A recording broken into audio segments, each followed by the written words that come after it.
네, 안녕하세요. 9월 19일 목요일 새벽 기도 시작하겠습니다. 기도드리겠습니다. 은혜로우신 우리 아버지 주의 은총과 사랑을 감사와 찬송과 영광을 돌립니다. 하나님께서 오늘도 우리를 사랑해 주시고 또 불러주신 것 감사를 드립니다. 오늘도 새벽에 나왔사오니 우리의 간구를 들어응답하여 주시옵소서. 오늘 하루의 삶도 온전히 주님 앞에 의탁하오니 주께서 인도해 주옵시고 특별히 이렇게 연약한 중에 있는 우리 사랑하는 성도들 긍휼을 베풀어 주옵소서. 주의 능력의 손으로 친히 어루만져 주옵소서. 주의 모든 병의 근원이 다 사라지게 하시고 깨끗이 나음을 얻게 하여 주시옵소서. 아버지여, 오늘 또 세계 여러 나라에서 복음을 전하고 있는 우리 모든 선교사님들 긍휼을 베풀어 주옵시고 주의 능력의 손으로 어루만져 주시사 깨끗이 나음을 얻게 하여 주시옵소서. 아버지, 미국과 우리 대한민국을 긍휼히 여겨 주옵시고 하나님 아버지, 이제 우리 나라의 갈 길을 인도하여 주옵시고 이 미국의 갈 길을 주님이여 인도하여 주시옵소서. 오늘도 주님 앞에 의탁하며 예수님의 이름으로 기도드리옵나이다. 아멘. 네, 찬송가 361장 부르겠습니다. 기도하는 이 시간 361장입니다. 예전 찬송가는 480장입니다.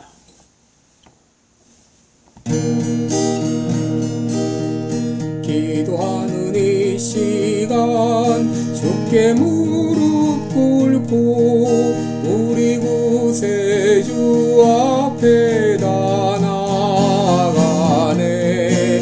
믿음으로 나가면 주가 보살피사 크신 은혜를 주네. 거기 기쁨 있네. 기도 시간에 복을 주시네. 고난 내 마음속에 기쁨 충만하네. 기도하는 이 시간 주가 곁에 오사 인자하신 얼굴로 귀 기울이네. 우리 마음 비우고 주를 의지하면 크신 은혜를 주네. 거기 기쁨 있네. 기도 시간에 복을 주시네. 고난 내 마음 속에 기쁨 충만하네. 기도하는 이 시간 주께 엎드려서 은밀하게 구할 때 곧 응답받네. 잘못된 것 아뢰곤 측은히 여기사 크신 은혜를 주네. 거기 기쁨 있네. 기도 시간에 복을 주시네. 고난 내 마음 속에 기쁨 충만하네. 기도하는 이 시간 주를 의지하고 크신 은혜 구하면 복 받으리라. 의지하는 마음에 근심 사라지고 크신 은혜를 주네. 거기 기쁨 있네. 기도 시간에 복을 주시네. 고난 내 마음 속에 기쁨 충만하네.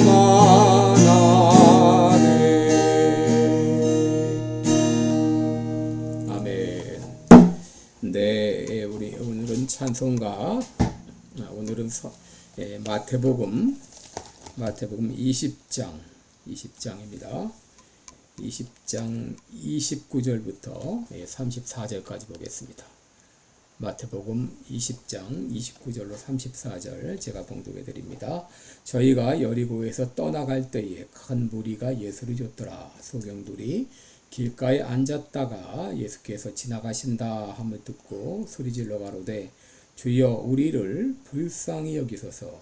다윗의 자손이여 하니 무리가 꾸짖어 잠잠하라 하되 더욱 소리질러 가로되 주여 우리를 불쌍히 여기소서. 다윗의 자손이여 하는지라.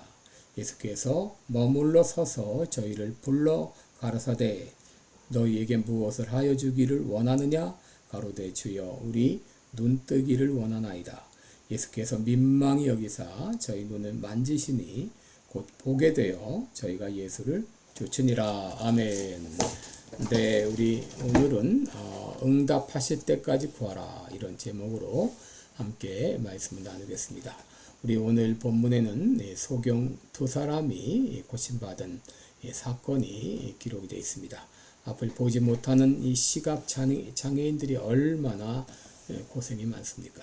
참 얼마나 힘들게 살고 있습니까? 당신은 지금보다 훨씬 더 했을 것입니다. 오늘날은 그래도 나라마다 장애인들을 위한 복지를 강화하고 있기 때문에 그나마 장애인들이 혜택을 누리고 있지만 예수님 당시에 이 장애인 복지라고 하는 것은 생각도 못한다는 데죠. 오히려 장애인으로 태어났다고 그리고 이랬다고 저주를 받고 멸시를 받고 천대를 당하는 그러한 시절이었습니다. 예수님께서 또 제자들과 함께 여리고를 떠나게 될 때 큰 무리가 예수님을 쫓았다 그랬습니다.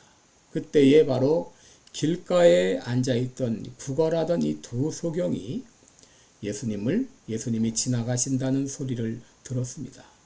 마가복음에 의하면 그 중에 한 사람은 바로 이 디메오의 아들 이 바디메오로 이렇게 알려져 있는데 그들은 예수님이 지나가신다는 소리를 들은 것으로 끝나지 않고 그 소리를 듣자마자 주여 우리를 불쌍히 여기소서 다윗의 자손 예수여 하고 소리를 질렀습니다. 여러분 여기 소리를 질렀다는 말은 에크락산이라는 말인데 이것은 비명을 지르다 혹은 절규하다 그런 의미입니다. 여러분 이들이 얼마나 힘들고 이 고통스러운 시간을 보냈을까 우리는 짐작해 볼 수 있습니다. 그러기에 그들은 이제 이 고침을 받아야 되겠다는 그 마음으로 그 일념으로 바로 주여 우리를 불쌍히 여기소서 다윗의 자손 예수여 하고 소리를 질렀던 것이죠. 그런데 여러분 예수님은 그들의 외침에 응답하지 않으셨습니다.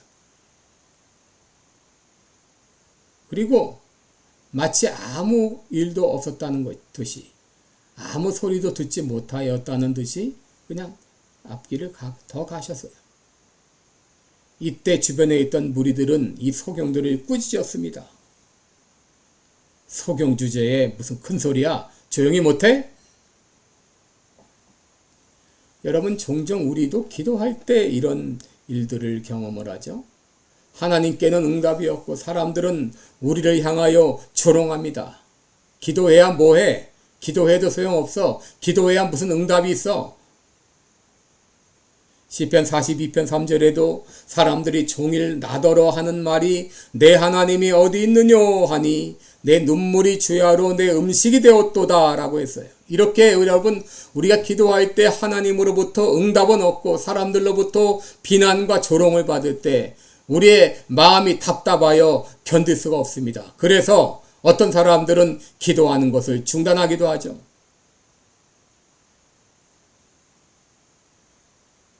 그런데 이 소경들은 사람들의 비난에도 아랑곳하지 않고 더욱 크게 소리를 질렀다 그랬습니다. 주여 우리를 불쌍히 여기소서 다윗의 자손이여. 이들은 예수님으로부터 응답이 있을 때까지 계속 소리를 질러댔을 것입니다. 그때야 비로소 예수님은 가던 길을 멈추시고 또 소경들을 부르셨습니다. 그리고는 말씀하셨습니다. 너희에게 무엇하여 주기를 원하느냐? 그러자 그들은 말합니다. 주여 우리 눈 뜨기 원합니다. 그러자 예수님은 그들을 불쌍히 여기사 그들의 눈을 만져주시자 곧 보게 되었다고 하는 것이 오늘의 본문입니다. 여러분, 오늘 본문에서 우리들은 기도란 무엇인가 하는 것을 배우게 되죠. 기도란 우리의 문제를 하나님께 아뢰는 것입니다. 우리가 가진 문제가 크던 작던 우리의 문제를 하나님께 가지고 나가는 것입니다. 여러분, 우리들은 살면서 많은 문제에 봉착을 합니다. 여러분, 지금 여러분들이 당면한 문제가 무엇이죠? 무엇 때문에 염려하고 무엇 때문에 걱정하고 무엇 때문에 두려워하고 있나요? 그럼에도 하나님의 백성이 가진 이 놀라운 특권은 우리의 문제를 가지고 하나님께 나아갈 수 있다는 것이죠. 내가 가진 모든 문제를 하나님 앞으로 가지고 나갈 수 있다고 하는 것이죠. 오늘 본문의 두 소경이 자기의 문제를 예수님께 가지고 나아갔던 것처럼 여러분, 오늘 우리의 문제를, 내가 가진 문제를 하나님께 가지고 나가는 이 시간 되시기 바랍니다. 둘째, 기도란 무엇인가? 이 기도는 기도할 때 하나님은 우리의 기도에 응답해 주신다는 것이죠. 기도는 바로 하나님께서 우리의 기도에 응답해 주실 것을 믿고 구하는 것이죠. 여러분, 우리가 기도하되 언제까지 기도해야 됩니까? 물어보나 마나죠. 응답이 있을 때까지 기도해야 됩니다. 성경은 말씀하십니다. 구하라 그러면 너에게 주실 것이요, 찾으라 그러면 찾을 것이요, 문을 두드리라 그러면 너에게 열릴 것이다. 오늘 본문의 두 소경은 언제까지 우리를 불쌍히 여기소서 다윗의 자손이여 하면서 소리를 질렀습니까? 예수님께서 그들의 소리를 듣고 응답할 그때까지 소리를 질렀습니다. 그들은 사람들의 조롱에도 아랑곳하지 않고 자기의 믿음을 가지고 예수님을 불렀습니다. 다윗의 자손 예수여 우리를 불쌍히 여기소서. 예레미야 33장 3절에 너는 내게 부르짖으라 내가 내게 응답하겠고 또 내가 알지 못하는 크고 비밀한 일을 내게 보이리라 라고 말씀하셨습니다. 여러분, 우리의 하나님은 우리의 기도에 응답하시는 하나님이십니다. 오늘 예수님께서 이 두 소경에게 뭐라고 응답하셨나요? 내가 너희에게 무엇하여 주기를 원하느냐 라고 물으셨어요. 하나님은 솔로몬에게도 내게 무엇을 줄 거라고 물으셨습니다. 오늘도 하나님께서는 우리에게 물으십니다. 내가 내게 무엇하여 주기를 원하느냐.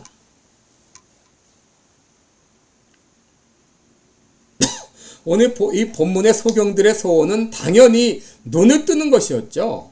예수님도 이미 이것을 다 알고 계셨을 것입니다. 그럼에도 불구하고 예수님께서 이 소경들에게 물으신 이유가 무엇이죠? 예수님은 그들의 입으로 직접 그것을 구하기를 원하신 것이죠. 구하기도 전에 고쳐주신 것이 아니라 직접 그들의 요청을 듣고 그 요청에 대한 응답으로 고쳐주기를 원하신 것이죠. 여러분, 우리도 종종 살면서 오늘 본문의 소경들과 같이 엄청난 시련에 부닥칠 때가 있죠. 주여 언제까지니까 하면서 하소연할 때가 있죠. 여러분, 하나님이 이런 환경을 허락하시는 것은 여러분 다른 이유가 아닙니다. 우리로 기도하게 하시기 위함입니다. 그리고 하나님께서 우리 생각처럼 빨리 응답하시지 않는 것도 계속 기도하라고 하는 하나님의 사인입니다. 여러분, 응답이 더딜지라도 여러분 계속해서 기도하실 때 하나님은 언젠가 때가 되면 반드시 응답해 주십니다. 오늘 본문에 우리 예수님은 어떤 분이십니까? 그들을 불쌍히 여기시는 사랑의 하나님이시고 그들의 눈을 뜨게 하시는 전능하신 분이셨습니다. 마찬가지로 우리 하나님도 사랑의 하나님이시고 전능하신 하나님이십니다. 그리고 하나님은 우리의 문제를 이미 알고 계시고 이 문제에 대한 해결책을 갖게 되시고 우리의 기도를 들으시고 때가 되매 반드시 응답해 주십니다. 그러므로 여러분이 어떤 문제에 봉착했든지 간에 그 문제를 하나님 앞에 가지고 나가서 계속해서 기도하시기 바랍니다. 하나님께서 때가 되면 반드시 응답해 주실 것을 믿습니다. 응답하실 그때까지 기도하시기를 바랍니다. 기도하겠습니다. 은혜로우신 우리 하나님 아버지, 고맙고 감사합니다. 하나님 아버지, 우리에게 여러 가지 어려운 시련과 문제를 주신 것, 이것은 하나님께 기도하라고 하는 하나님의 사인인 줄 믿습니다. 또 기도하다가 응답이 곧 되지 않는다고 낙심하지 않게 하시고, 하나님께서 우리의 기도에 응답하실 그때까지 포기하지 않고 기도하는 우리들 되어서 이제 때가 되면 하나님께서 우리의 기도를 들으시고 응답해 주실 것을 믿습니다. 주님 앞에 감사를 드리며 예수님의 이름으로 기도를 드리옵나이다. 아멘. 네, 여러분 오늘도 복된 하루 되시기를 축원합니다. 포기하지 말고 끊임없이 기도하시기 바랍니다. 여러분 사랑하고 축복합니다. 고맙습니다.